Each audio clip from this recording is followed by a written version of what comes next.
찬양에 감사드립니다. 하나님의 사랑과 축복이 여러분에게 항상 가득하기를 바랍니다. 아멘. 여러분 언제 기도하십니까? 혹은 기도해야 됩니까? 네, 정답을 미리 가르쳐 드릴게요. 쉬지 말고입니다. 꼭 이렇게 질문하면요, 기도 시간이나 횟수를 물어보는 것처럼 생각하실 수도 있겠는데, 오늘 말씀은 그런 것보다는 어떤 상황에서 기도해야 되느냐를 우리에게 가르쳐주고 있습니다. 첫 번째는 고난당할 때 기도하라고 하죠. 낙심하기도 하고 화가 나기도 하고, 그래서 그럴 때마다 우리가 그 원인을 찾기 위해서 애씁니다. 근데 원인을 찾다 보면 정답이 발견되는 것이 아니고 더 화가 나죠. 그럴 때 기도해야 되겠습니다. 고난의 원인과 고민과 시리 이런 것들이 있다면 하나님 앞에 가져가서 하나님의 참 뜻을 발견할 수 있도록 기도하는 모습이 우리에게 필요한 모습이라고 생각합니다. 제가 이런 이야기를 드린 적이 있습니다. 우리 교회도 프로젝터가 있는데, 여러분 프로젝터가 조명이 밝은 곳에서 비추면 화면이 잘 안 보입니다. 그런데 어두우면 잘 보입니다. 글씨와 그림과 사진 같은 것들이 어두우면 잘 보입니다. 물론 프로젝터도 가격에 따라 좀 다르긴 합니다만, 여러분 평안하고 건강하면 사실은 기도가 잘 안 나옵니다. 광야와 같은 어려움이 있을 때, 어둠 가운데 있을 때 그제서야 하나님이 잘 보입니다. 기도할 수 있는 좋은 기회로 삼으시기 바랍니다. 여기서는 즐거워하는 자가 있느냐 저는 찬송할지니라 라고 되어 있는데, 여러분 즐거워할 때도 기도하십시오. 찬송한다고 되어 있습니다만 찬양도 기도입니다. 여러분들이 뭐 10시부터 11시 기도 이렇게 하는 것도 기도지만 10시부터 11시 찬송 이것도 기도입니다. 왜냐하면 찬송이 원래 기도의 시거든요. 맞습니다. 네. 그리고 등장한 것이 무슨 얘기냐면 병들었을 때입니다. 우리는 병들었을 때 쉬거나 약을 먹거나 병원에 갑니다. 당연히 그렇게 하셔야 됩니다. 끙끙 앓지 마시고 약도 드시고 의사의 도움도 받으십시오. 그런 것들도 모두 주님께서 우리를 위해서 준비하신 축복들입니다. 마음껏 누리십시오. 그러나 병들었을 때 기도하면 또한 낫습니다. 이것은 제가 조금 이따가 설명해 하도록 하겠습니다. 세 번째는 죄를 범하였을 때입니다. 사람들은 작은 실수이건 중대한 범죄이건 간에 누구나 다 죄를 짓고 삽니다. 여러분 누구든지 다 잘못을 인정하려고 하지 않습니다. 하다못해 애들도, 제가 애 키워봐서 하는데 애들도 끝까지 버틸 수 있을 때까지 버팁니다. 그러다가 나중에 이제 솔직하게 얘기하죠. 여러분 영화로도 보셨을 것이고 TV에서도 봤을 것이고 혹은 뭐 청문회 같은 거 보시면 아시겠지만 거짓말 계속 하다가 나중에 실토하죠. 끝내는 사람이 그 핑계를 대는 것은 본성에 속합니다. 그럴 때 성서는 우리에게 기도하라고 이렇게 당부합니다.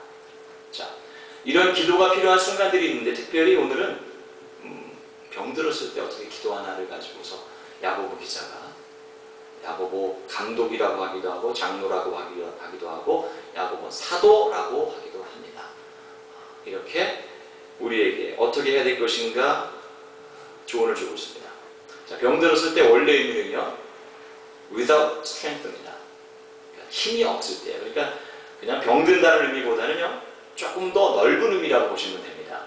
그러니까 교회에 올 힘이 없다거나 혹은 기도할 힘이 없다거나 혹은 복음성가가 말하듯이 가사대로 마음이 지쳐서 기도할 수 없을 때, 이럴 때도 병들었을 때로 포함을 시킵니다.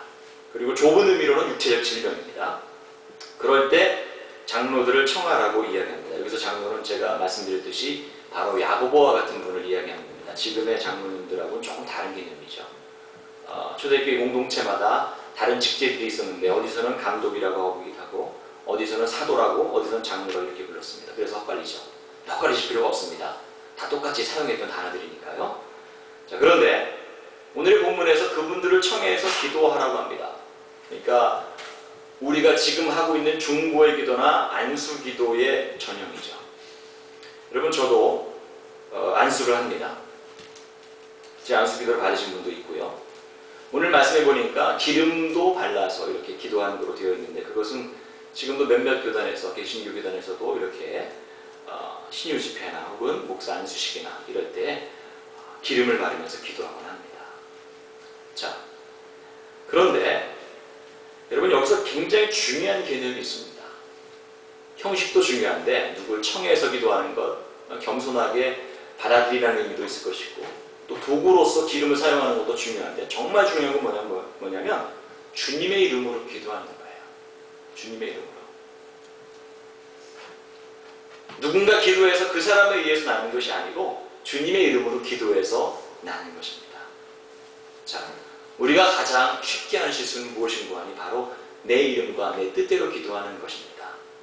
여러분, 청해서 더불어 기도하시고 무엇보다도 원칙을 가지고 기도하셔야 됩니다. 그것은 무엇인가 하니 주님의 이름으로 기도하십시오.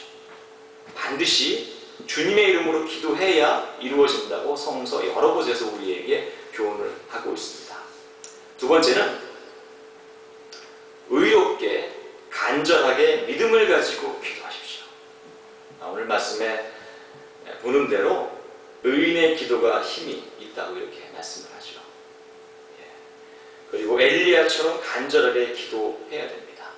그런 기도를 우리가 드려야 되겠습니다.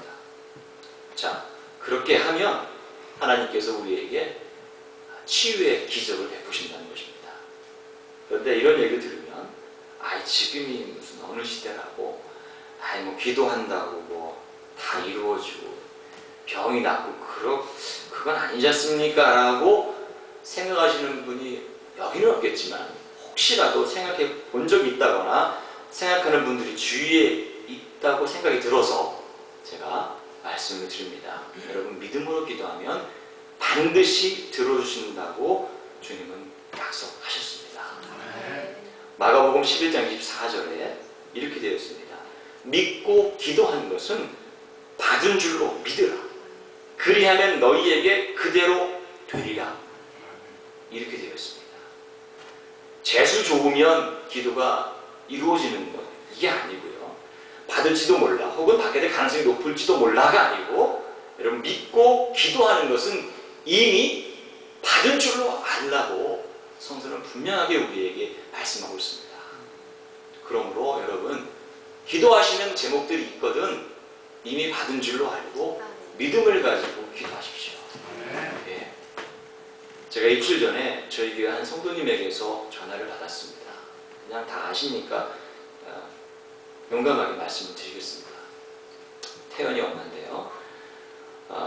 우리 태연 엄마가 약 3주 전에, 제가 전화 받기 2주 전쯤에 그 병원에 갔는데 종양이 발견이 되어서, 그래서 상당히 힘들어했습니다. 그런데 제게 몇 주 전에 와서 안수기도를 부탁을 했습니다.